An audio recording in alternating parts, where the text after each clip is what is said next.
കണ്ണേട്ടൻ എത്തിയോ?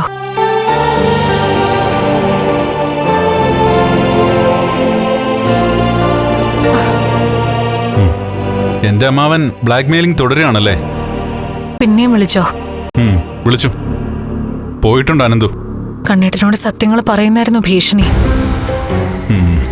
അതുപോലെ തന്നെ ഉണ്ണിയോടും ഉണ്ണിയുടെ അമ്മയോടും പറയാൻ സാധ്യതയുണ്ട്. ആരോട് വേണമെങ്കിലും അയാൾ കാര്യം പറഞ്ഞോട്ടെ. ഉണ്ണിയോട് പറഞ്ഞിട്ട് കരുണയുടെ ദാമ്പത്യം തകരുവാണെങ്കിൽ തകർന്നോട്ടെ. അതിനൊക്കെ എന്തിനാ നമ്മൾ വിഷമിക്കുന്നേ? എന്റെ അച്ഛനെ കൊന്നവന്റെ മോള് നല്ല നിലയിൽ ജീവിക്കണമെന്ന് എനിക്കൊരാഗ്രഹവും ഇല്ല. അയാൾക്ക് വട്ട് പിടിച്ചില്ലെങ്കിലേ അത്ഭുതമുള്ളൂ. ആൾക്കാരെന്താ നന്നാവാത്തെന്ന് മനസ്സിലാവുന്നില്ല.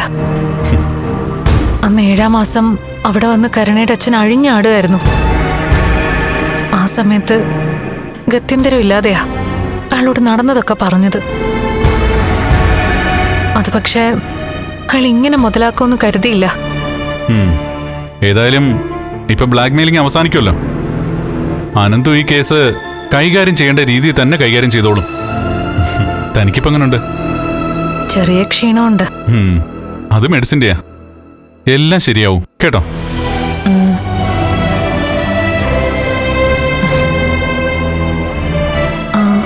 അമ്മ വന്നോ? വരണ്ടാന്ന് പറഞ്ഞു. താൻ ഐസിയുലാണെന്ന് പറഞ്ഞു. എന്താ അമ്മയെ കാണാൻ തോന്നുന്നുണ്ടോ? വേണ്ട, ഇങ്ങോട്ട് വന്നിട്ടും കാര്യമില്ലല്ലോ.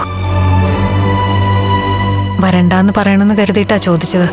അമ്മ ഇപ്പൊ പ്രാർത്ഥനയിലായിരിക്കും. ആ പ്രാർത്ഥന നല്ലതാ കണ്ണേട്ടാ. എല്ലാരും പ്രാർത്ഥനയോടെ കഴിയുന്നേ. കാരണം തന്റെയും നമ്മുടെ കുഞ്ഞിന്റെയും ജീവൻ എന്ന് പറയുന്നത് നമ്മളെപ്പോലെ തന്നെ വിലപ്പെട്ടതാണ് നമ്മളെ സ്നേഹിക്കുന്നവർക്കും.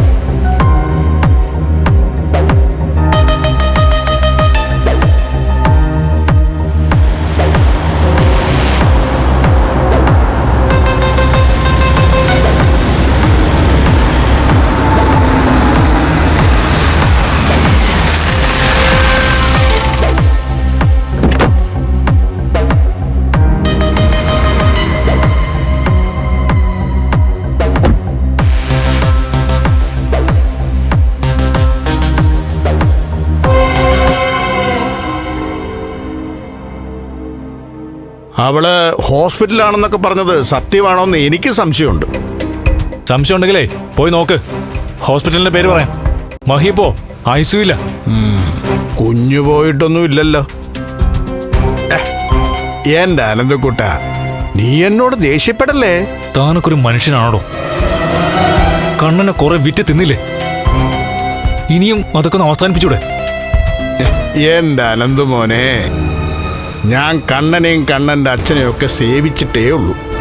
പിന്നെ എനിക്കെന്തെങ്കിലും മെച്ചം ഉണ്ടായിട്ടുണ്ടെങ്കിൽ അതൊക്കെ എൻ്റെ അധ്വാനത്തിന്റെ ഫലമാണ്. എന്നാ നിങ്ങളൊക്കെ ഇപ്പം മഹീന്ന് വിളിക്കുന്ന മഹാലക്ഷ്മിയുടെ കാര്യമോ? അവക്ക് ലോട്ടറിയാ അടിച്ചിരിക്കുന്നേ. കണ്ണനുമായിട്ട് ഇനി ബന്ധം പിരിഞ്ഞാലും ശരി, കമ്പനിയുടെയും കണ്ണന്റെ സ്വത്തുക്കളുടെയും പകുതി അവക്ക. അതിൽ നിന്നൊരംശം മാത്രമേ ഞാൻ ചോദിച്ചിട്ടുള്ളൂ. ചെറിയൊരംശം. നിങ്ങളോട് സത്യം പറഞ്ഞപ്പോഴേ എനിക്കറിയായിരുന്നു നിങ്ങളത് മുതലാക്കുന്നു. അതൊരു ചെറിയ സത്യമൊന്നും അല്ലല്ലോ. എന്റെ വിശ്വനാഥനെയാണ് ആ പ്രതാപൻ എന്ന് പറഞ്ഞ ദുഷ്ടൻ ലോറി ഇടിച്ചു കൊന്നത്. പ്രതാപനും താനൊക്കെ കണക്കാണോ? ഞാൻ തർക്കിക്കാനൊന്നും അല്ല വന്നത്. എനിക്ക് പറഞ്ഞ തുക കിട്ടണം, അല്ലെങ്കിൽ മഹാലക്ഷ്മിയുടെയും കരുണയുടെയും ഒക്കെ ജീവിതം തകരും.